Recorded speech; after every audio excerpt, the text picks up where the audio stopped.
Right. Thanks, Harris. Thank you. All right, who would like to kick off? I can kick us off. I'm Kenrick. I live in New England. You can see in the background, New Hampshire, and I live just outside of Cambridge, Massachusetts. And I'm really excited to be representing the community advisors. And my own career has been in science and engineering. So I write a lot of proposals, review proposals, write papers, review papers. So I felt like this was a good role for me to contribute to the community. And I'm looking forward to getting to know more of the community advisors and finding out how we can support them better.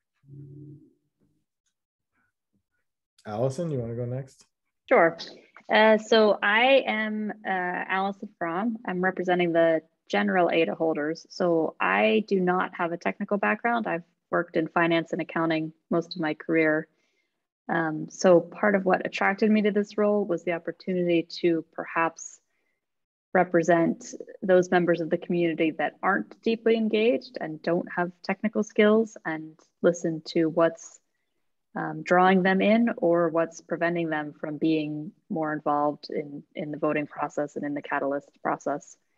I'm really excited to think about how we reach the broad Cardano community, and actually even an even broader community, bring more people into Cardano, although all of that is probably a bit beyond the scope of what I can work on in the next months, but I'm excited to try.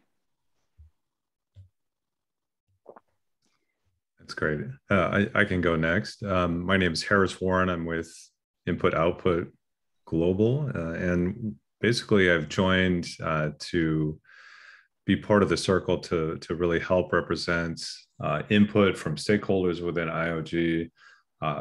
Input Output does have inputs that we're collecting for feedback and things like that, and I want to share that feedback directly with the circle, and we'll be doing some deep dives and understanding sort of the sentiment of what the community is feeling, some of the inputs, and how we can make things better and deliberate within the circle of actually taking that feedback and making things actionable, and finding ways to either provide that out to the community and have the community help to solve some of these specific issues that we're seeing and trends, maybe providing additional tools, and at some point in the future being in a place to have the Catalyst Circle help in decision making and overall governance at some point.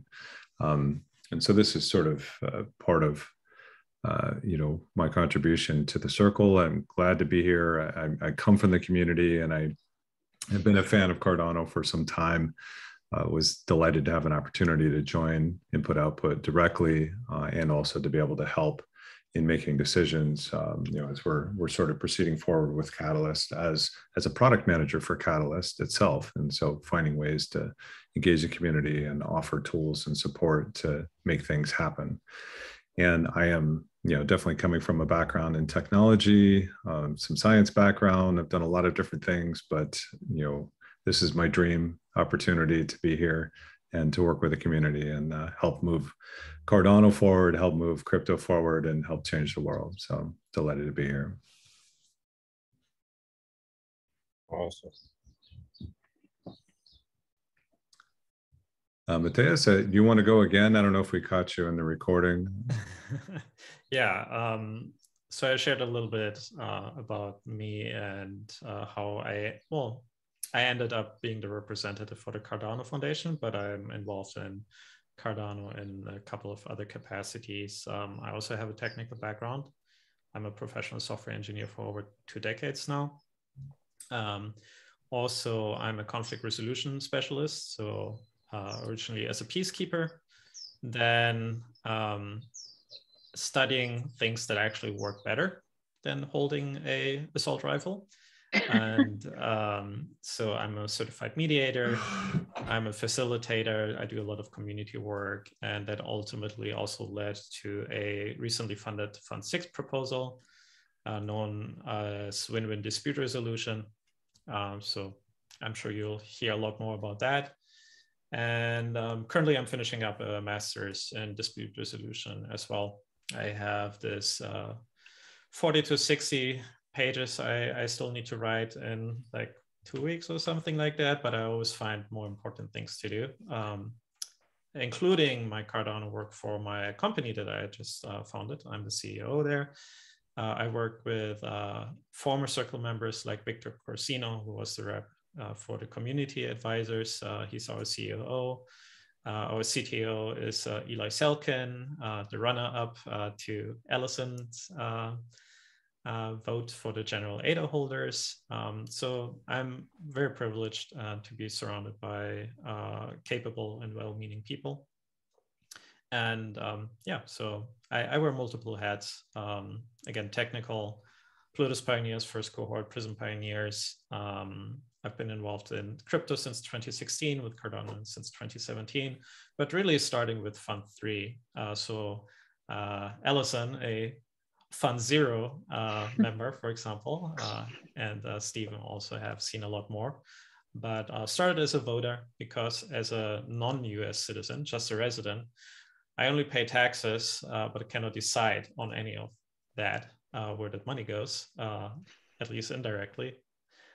So I was super excited to, finally vote. And then of course, Candid showed me a few weeks ago that my vote doesn't count.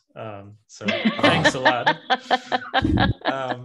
But the truth I needs showed to be you out the there. path to making your count vote. We got to work on it. Exactly, right? So I'm looking forward to various problem statements that are going to be present in the circle.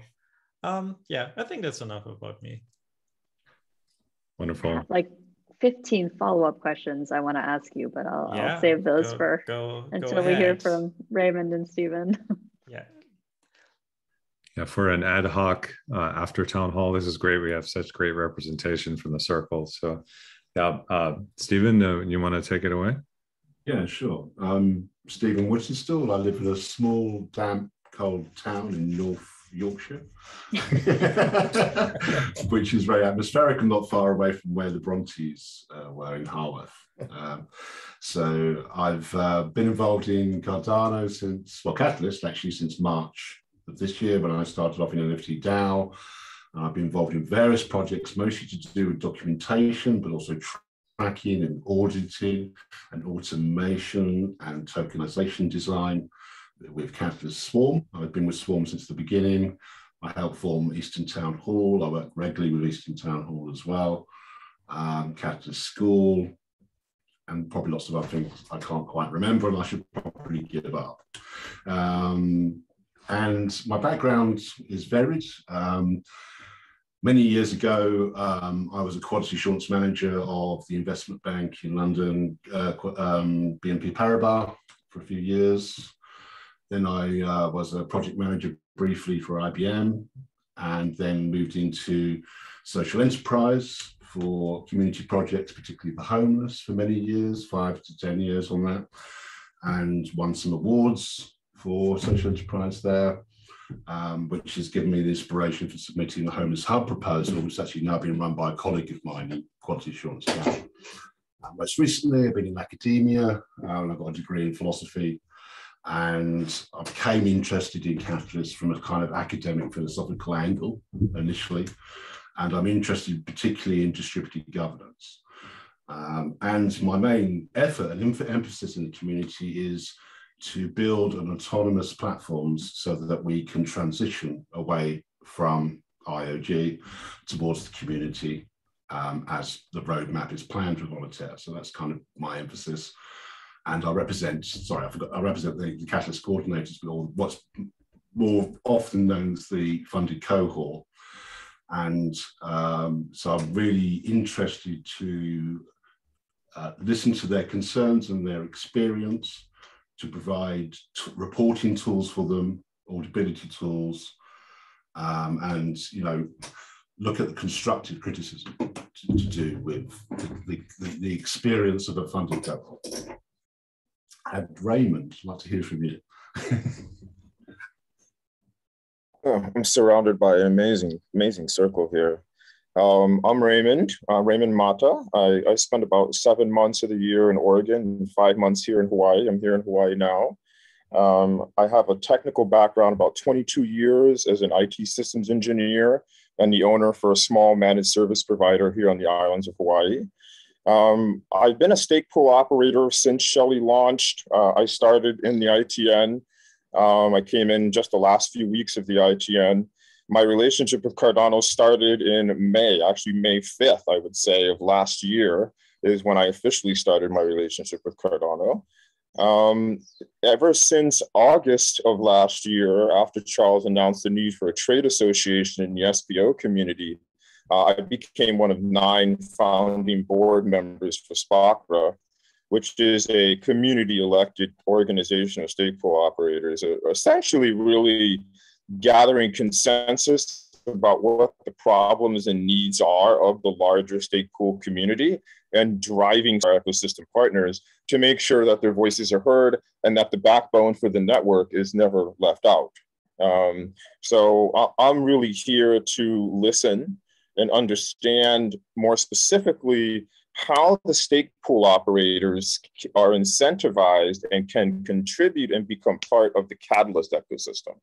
Right, there's all these other things that are happening with stake pool operators in the network at large, but specifically my job is to really help plug the stake pool operator community into the Catalyst ecosystem and start aligning them, especially just now in this town hall, I saw we've got 350,000 ADA that is in the fund challenges for stake pool operators. That's incredible. And I know the large majority of them have no idea that that is there.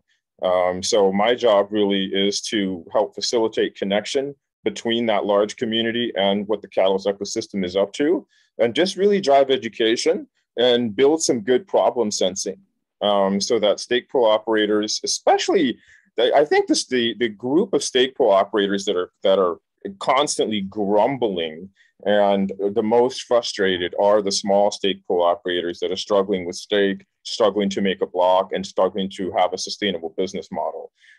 So I really are going to be paying a lot of attention to their input. I'm in not only SPO-related, but I'm in several private groups and other Telegram and Twitter groups and social circles, and constantly gathering feedback from SPOs, large, small, medium, all of them. So I feel like I have a really good sense for what their needs are collectively, and more specifically in the smaller groups. So really excited to be a part of this. I'm happy that I have Loris, the previous Catalyst Circle member, to help me. He's always there to support me. And I can see that we're building on a strong foundation here. So I'm really looking forward to seeing what we can do as a circle over the next 3 months. Yeah, maybe we can open it up to questions that people have for the circle. Yes, I would like to ask my first question, because I'm wondering why. I can maybe understand, but I'm still concerned if this makes sense, that the period you are in this role of a circle member is very short, isn't it? I think it's 2 months, or how long is it? 3 months. Yeah, it is short. I agree. And I just think you are from so different places, and there is so much to share at the beginning, that once you know each other and you know how things are going, then you already have to leave again. And I think this is not really good. I agree that you should not stay forever, but we are not in the East here, but still it would be good if you could stay a bit longer. Is there any idea to change this? Yeah, I think there was some discussion at the last with the last circle about extending the term, but I think the idea is that this is still very much an experiment and a learning process, and so the idea of shorter terms was maybe a rapid innovation approach that tests something, see how it works, and then you have that possibility to adapt for the next round. I think the longer term plan would be to have longer terms. But anyway, yeah, correct me if anyone else has a different understanding. I think there was a debate. So there was a debate in the previous circle.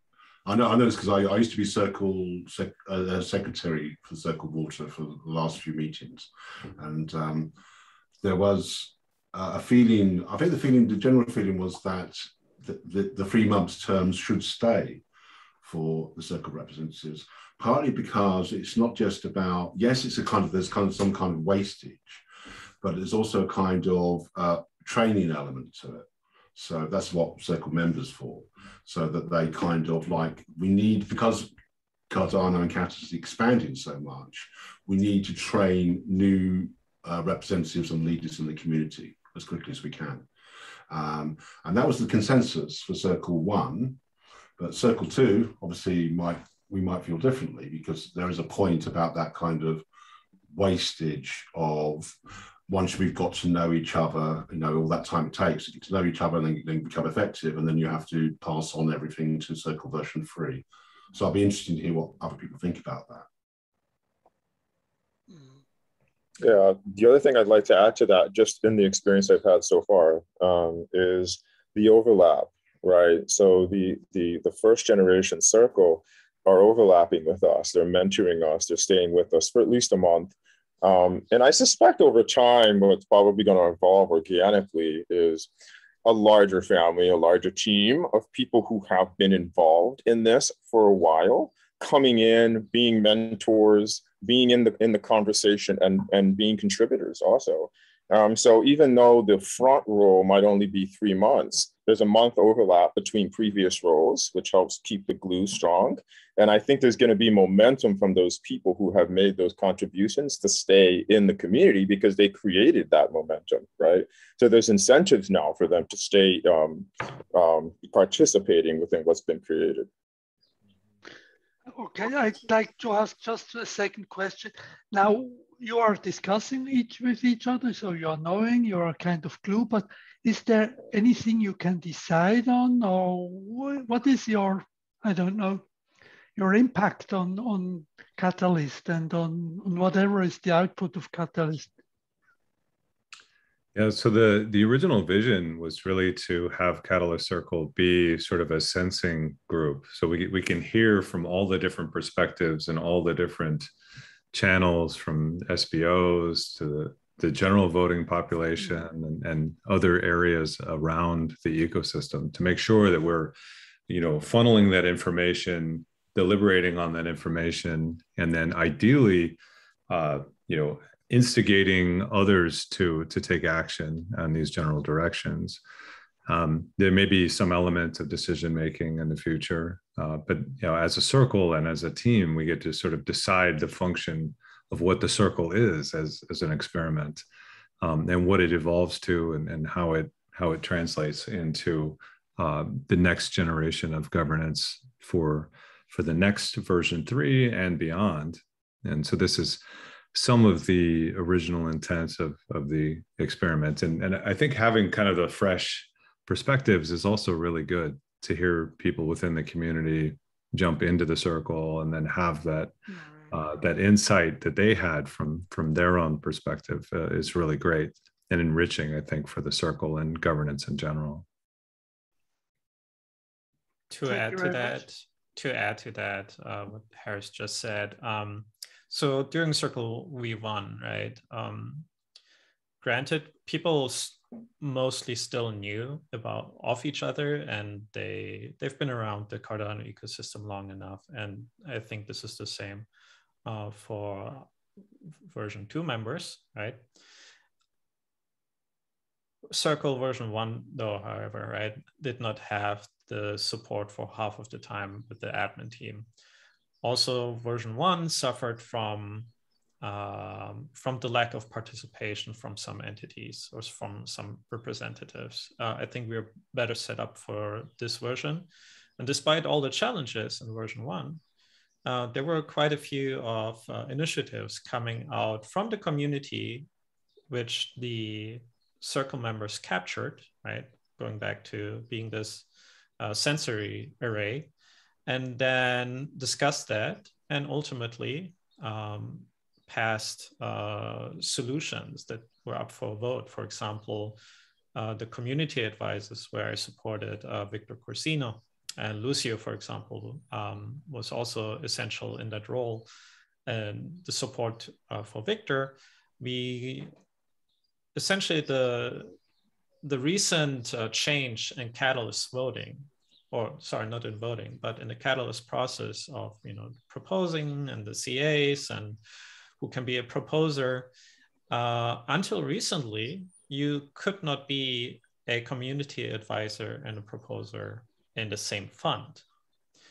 Now you can be that. You cannot be a CA and a proposer in this for a specific challenge, for the same challenge. But if you wanted to, for example, be a proposer in the DApp and integration challenge, well, you couldn't be a community advisor in that role, or veteran community advisor neither.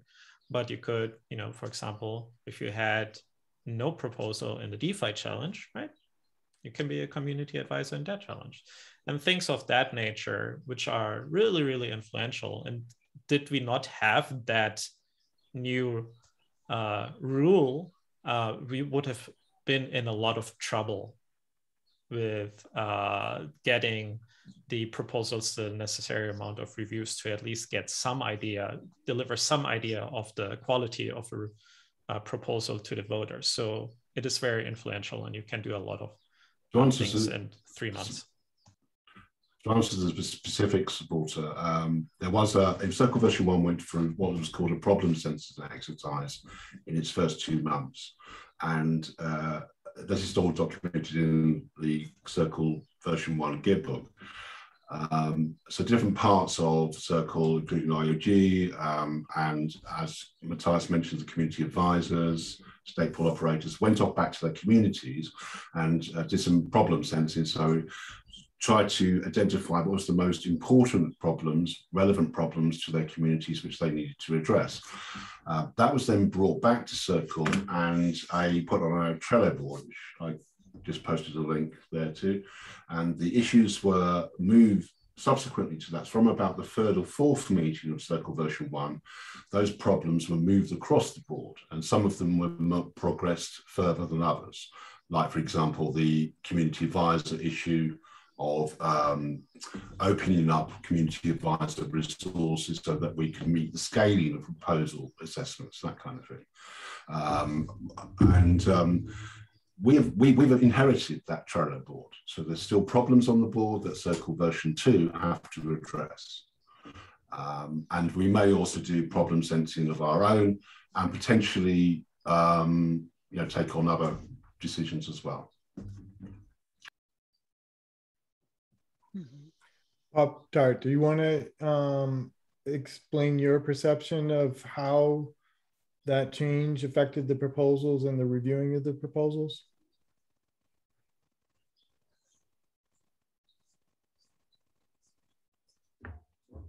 All right. Yeah, I'd be happy to.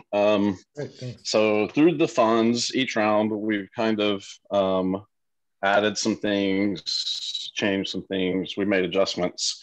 In Fund 6, with the community advisors and I guess the veteran community advisors could also be proposers in more challenges. Now we definitely need community advisors and everything, but what happened in my experience as someone that's kind of maintaining the Project Catalyst Discord, where people come in that we share during the town halls, there was really no one there to help onboard these people. There were a few, but it was really overwhelming. And there were people coming into the channel asking, hey, what do I do? Can I get some help? Would somebody review my proposal? And I think that in itself created a lower quality of proposals and probably deterred some people from, becoming more involved.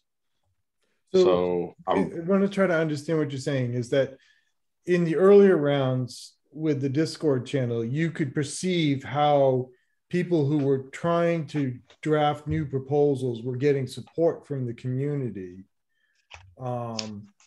But with this change, it seemed that the proposers now were kind of doubling their responsibilities and maybe not having as much availability to help others getting new to the process. Exactly. Yeah. A lot of the community advisors and proposal mentors, you know, a lot of the people that have had 2 or 3 or 4 rounds experience, you know, not all of them were there for this round. And I mean, it does not take long at all to get overwhelmed with Catalyst. Yeah, it's true, because I can speak to that, because of this past round, I did do efforts on all 3, you know, writing proposals, reviewing proposals, and then reviewing reviewers. And I have to kind of think through how I'm going to budget my time and where to prioritize things, so that I think I understand a little what you're saying. Yeah. Yeah, and I'm notoriously bad at managing time, so I'll go ahead and throw that disclaimer out there as well. Well, thank you for sharing that perspective, and I'm not discounting your experience, not at all. It is your valid experience. There are other experiences as well, and I hope you shared your experience as well in the kind of the, what's the official term? I would say debriefing of the fund. I guess it's another.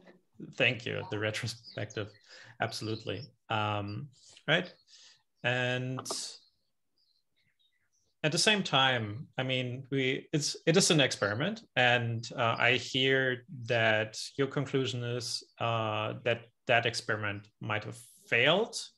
Not wanting to putting words in your mouth, but I'm also curious how else we could scale up. I know in the Community Advisors Telegram, there is one group particularly very in favor of actually excluding people in a way, or excluding proposals to even make it to the ballot, because there are so many of them, and community advisors have to go through all of them.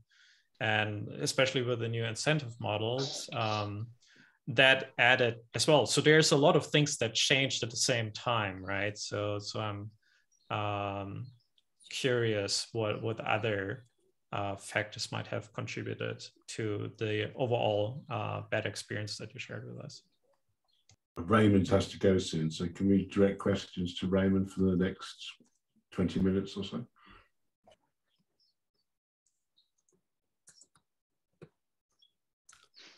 Yeah, so if anyone has any questions related to being a stake pool operator or about that community or feedback, Raymond's representing that group.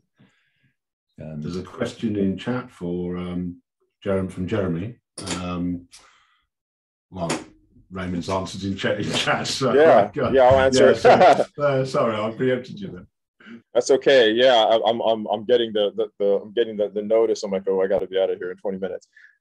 So what I'll be doing most likely, at the very least for starters, is using the Spocker platform that we already have, where we have weekly meetings where we take in SPOs every Saturday. We also have a board meeting, and then we have a weekly live stream as well, where we bring topics and then we let people come in and talk to us and ask us questions live. So I'll be doing more of that. You'll see me in that role more, and I'll be focusing more specifically, like I said before, on engaging the larger SPO community and really showing them what's happening in the Catalyst ecosystem and how much incentive there is for them to grow and collaborate within that space. That's my primary focus. And where can I find the meeting? I will provide a link for that here just in a moment.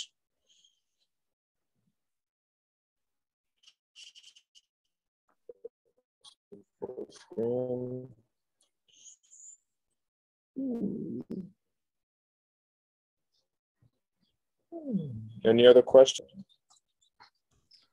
Yeah, Raymond, there's a couple of great challenges related to SPOs, related to business opportunities and also the concept of an independent SPO.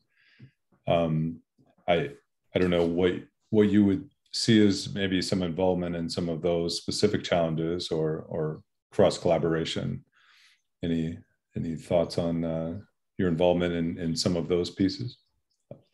Oh yes, I already reached out to Heinz while just after he did his presentation. So I'm actually going to be meeting with him and having a Zoom session with him and picking his brain about that challenge and just really understanding actually first, what's the challenge all about? Where did it come from? What is it actually addressing? What is the scope? And then bringing that information out to the SPO community the best that I can. That's the very first thing I'm going to be doing. So yeah, absolutely. I was blown away by the introduction of those challenges. I can't believe there's that much money there for the SPO community. So when they get their hands on this, it's really going to be about also, like Danny was saying, you know, not just jumping in there and going crazy with all this garbage proposals, but bringing them in a way that shows them how to create quality proposals. So giving them and demonstrating, you know, what's already been done and what they did to get there and how to write a good proposal too. So there's quite a few channels and angles here that have to be worked for that to work. So I'm going to be hustling, especially where this is opening tomorrow. So I really want to make sure that the SPO community knows about this as much as possible and as quickly as possible. So I have a lot of work to do in the next 24 hours. Yeah, I definitely think with SPO, you guys have already created an amazing community. There is already, and expanding on that and opening it up to these other challenges and other interests. Yeah, I think it's fantastic. So definitely delighted to have you here on the circle, man. All right, guys. I am just blown away and blessed and very grateful for what we have here. I'm feeling the energy and we're building the momentum. So thanks for having me. And, you know, if there's any other questions you want to ask, you can go into SPO.io. You can find me there. You can chat with me directly. It's probably a good place to start. And we can also do offline as well if necessary. Awesome. Aloha. Aloha, guys. Have a good one. Cheers, man. Excellent. Any other questions from the folks here in the room? If I still can, I don't know, Jeremy did not ask yet, or maybe he wants to. Otherwise, I would have a question which maybe is for Alison or for all of you. You see, I'm not deeply involved in specific action in Cardano. I've been reading about Cardano and thinking about Cardano since 2017. As I told you, as a mathematician, I was really convinced that this is a good path to take to get to a sound blockchain. And I even read some of the papers about Cardano, from Cardano, from the community, and I can claim that I think I can understand most of the things more or less.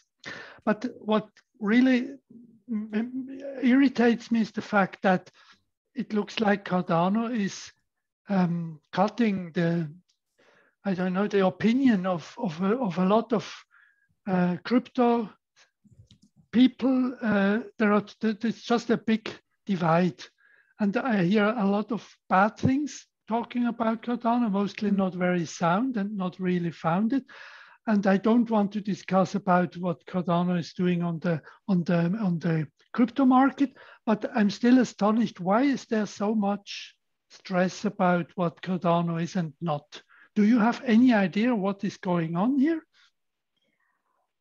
I think that's a great question, because there is an awful lot of negative energy towards Cardano from the broader crypto community. I mean, living in the Zug is the crypto valley, you know, and I hear that all the time from people who have absolutely no idea of what's actually going on, but have very strong negative perceptions.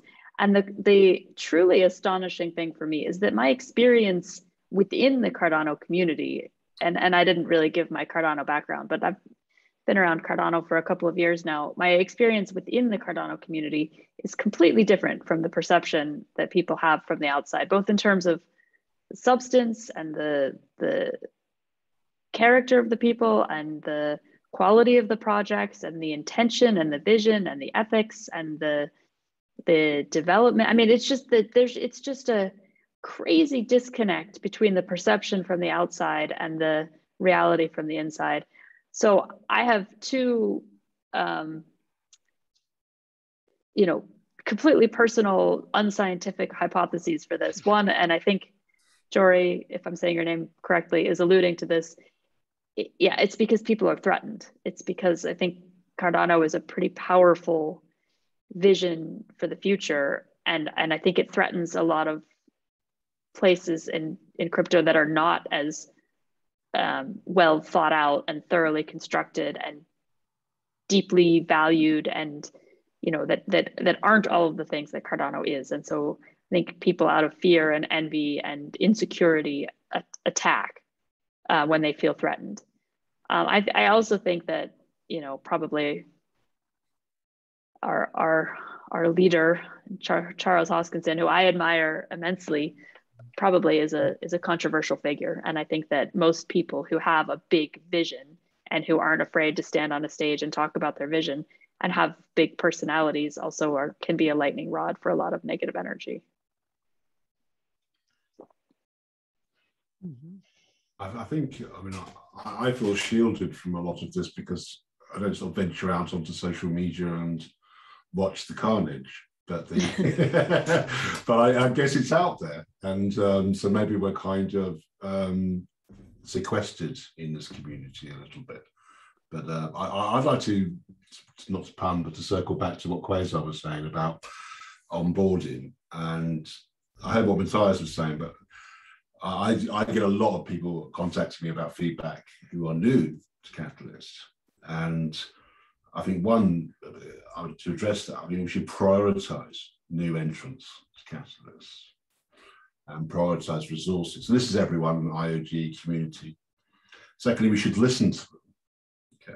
We should listen to them and ask them what their solutions are to the things that block them, to the things that frustrate them. And then not trying to rationalize ourselves what their criticisms are. Okay. And I'm getting this from a lot of sources. So there's a lot of, and again, I think Daniel referred to it in town hall presentation a little bit, this kind of tension between negativity and constructive criticism. And that's fine, but some more, going back to the problem sensing exercise in circle one, that is critical. And because things change and we're scaling and there's lots more people coming in, we need to constantly be, and I mean Circle, IOG as well, need to be constantly listening and constantly questioning ourselves on that. So this was a little diversion, Walter, but because I don't really have anything to say about Bitcoin or Cardano. I can add a little to the discussion, but it's a terrific and hard question. I don't think we'll have clear answers, but like you, Walter, I first learned about the cryptocurrency space in 2017 and began studying and experimenting in the space and trying to evaluate each of these different platforms. And my own gut feeling was that in the long term, the quality of the governance of one of these networks would be a driver in how strong that network became. And each network has its own kind of personality in how it's being governed, and each has pros and cons as to how that is going. But, as a scientist and engineer, I was also very attracted to the fact that IOG, the Cardano Foundation, and Emergo, in terms of the way they designed the community and the network, we're really committed to doing fundamental science, doing formal engineering validation, and ultimately taking a long path towards building relationships around the globe to building a very broad community. There's and like maybe some others are describing, there's a very active crypto community here in Boston that I enjoy collaborating with. But Cardano Cardano isn't sort of a big priority, I don't think, in the Boston community. But at the same time, I also really respect and appreciate that Charles was upfront, that his vision was really towards developing nations that didn't have existing financial services, and that was really where the need was.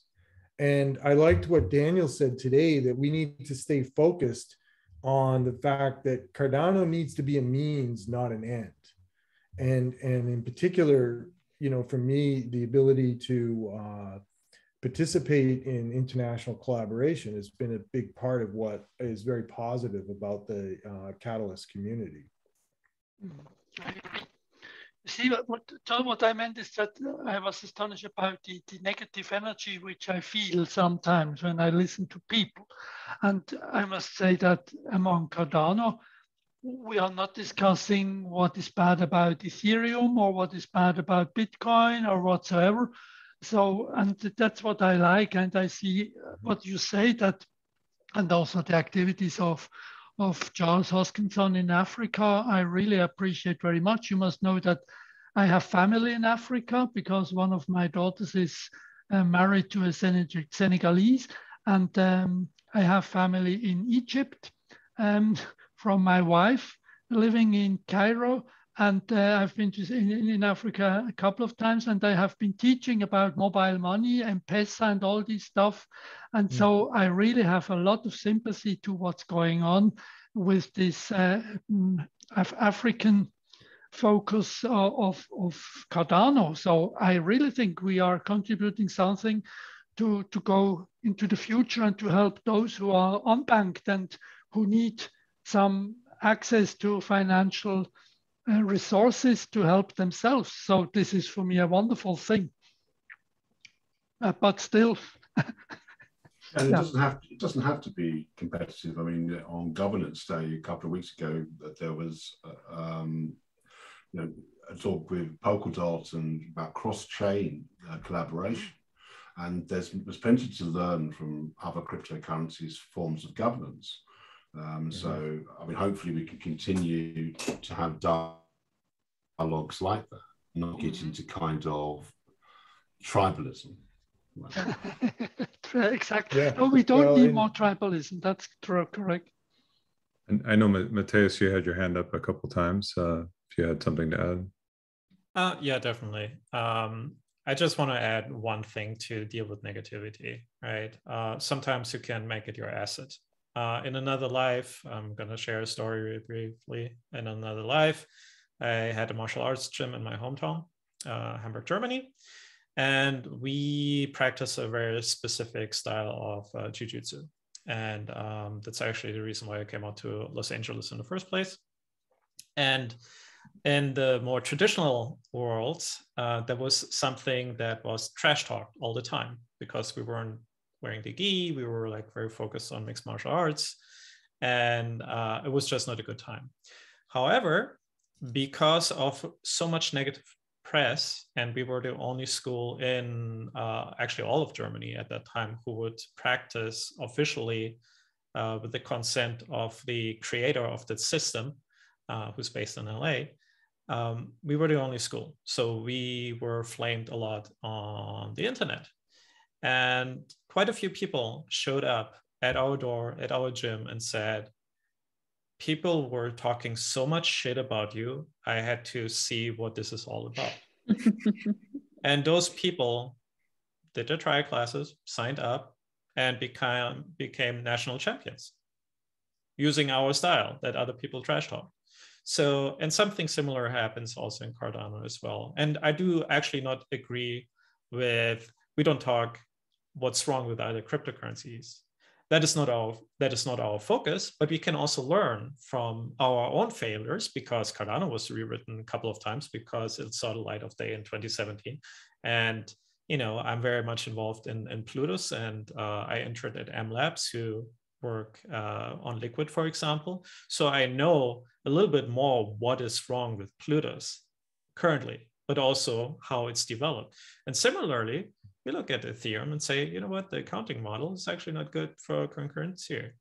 What I think we need to be aware of is that we are our own worst enemy. When, I'm not saying names, but during the test phase of Alonso, there was one of many DEXs that just, Plutus is not perfect. This extended UTXO model is not perfect, but you have to understand it to use this. And if you come from the Ethereum world and now say, okay, well, Cardano is proof of stake, it's more economically friendly, ecologically friendly as well, right? Just let's try to do what Ethereum does on Cardano. Doesn't work, it's a different model. And we have to maybe strengthen our internal ecosystem, and a lot of the challenges speak to that, that we have knowledge exchange. I know Stephen is a big proponent of open source, so am I. I'm an open source user since the mid-90s and contributor. And we have a lot to learn. And I'm not worried about Solana or Dogecoin or Shiba Inu or Bitcoin maximalists or Ethereum folks. I'm not worried about those folks. I'm worried about, okay, supporting new people, as Stephen pointed out, but then also our existing developers who do want to develop on Cardano and do the right things. And more, the community has to increasingly step up, because we see so many more people. Like it's essentially like an exploding startup, and the same people that helped out early adopters or like first employees, for example, right? We can't rely on IAG, Emorgo, and the Cardano Foundation anymore to do all of that work, right? They hopefully, some more than others, work with what they have and to the best of the abilities. And there's pain points, and those are addressed. But it is really a cryptocurrency. It is a financial system for the community and by the community. And one more thing, and then I'm going to shut up, is to your point, unbanking the unbanked. That is also something that drove me to Cardano, right? But as someone, a white person, cisgender male, with a German history, I know very much about, and also as a peacekeeper, I know about going into places and saying, this is what you have to do, top down, doesn't work. So what really attracts me to Cardano is the push to enabling people to help themselves. It's not like me as someone who lives in the US goes into the Africa challenge and says, this is what you have to do. Because I don't know. I know people in Africa, and if they reach out to me, if I can support them, absolutely. We are planning that with win-win, but that's them coming to me and not like, hey, I know about mediation. This is how it works in California. It's great. Let's do it at your place exactly like that, right? We have a conversation, we have a dialogue. And I think that is what's missing in many other ecosystems. And that's truly the power of Cardano. And to what I wrote in the chat, right? I mean, Door disclosed publicly, right? We are a cult, and I mean, cult's so scary. I think the best proof of, what is the nature of Cardano as a cryptocurrency may be proved in how can we use it for governance.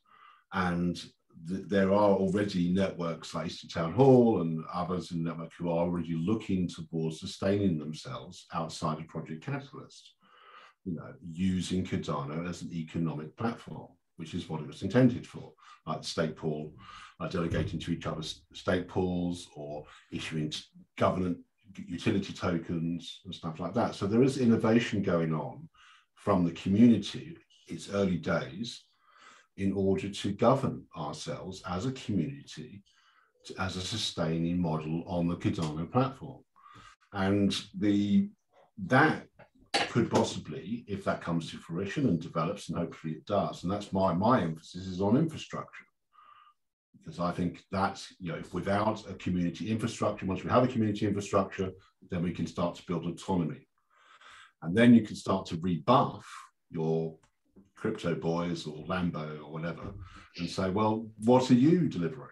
You know, where's your governance? You know, at the same time, reaching out to people like Polkadot, who have, you know, people who are doing valuable work on alternative governance systems.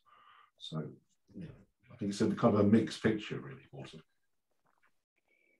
And you know, I'm embarrassed to say my battery on my AirPods are dying, and my internal battery is dying as well. So I think I'm going to have to drop off here shortly, or unless there are any last comments or questions to be directed at my way.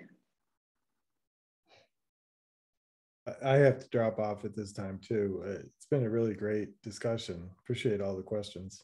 Yeah, me too. This is, I come away from these meetings and every conversation just really energized and inspired and excited to keep doing more of what we're doing. Somehow need to find a way to remember to carve out time for my family, but good luck with that. Yeah. We're your family now.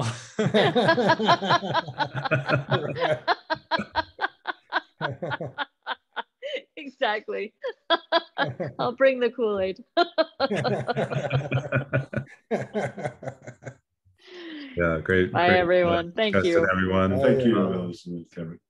Yeah, I'll have to run soon, but there's any last discussion points, Jeremy or Jory, if you have any other questions or anything for the circle, happy to stay on for a couple more minutes. So I just say thank you very much. I was really impressed by your openness and your thoughts. And I think for me, it's important to know that people like you are helping to bring Cardano in the right direction, which is not obvious in this huge ship, which is more of a fleet than a ship, and still sometimes you never know where it stops and where it ends. So this is really, it's an amazing experiment. So thank you very much, and maybe there will be another after town hall with you guys. I don't know, in some time. Then I would be happy to meet you again. And Jeremy, you got my email. If you want to share it, then just do it. Thank you very much. So bye-bye. Great questions. Thanks, everyone. Thank you. Pleasure. Have a great day. Cheers.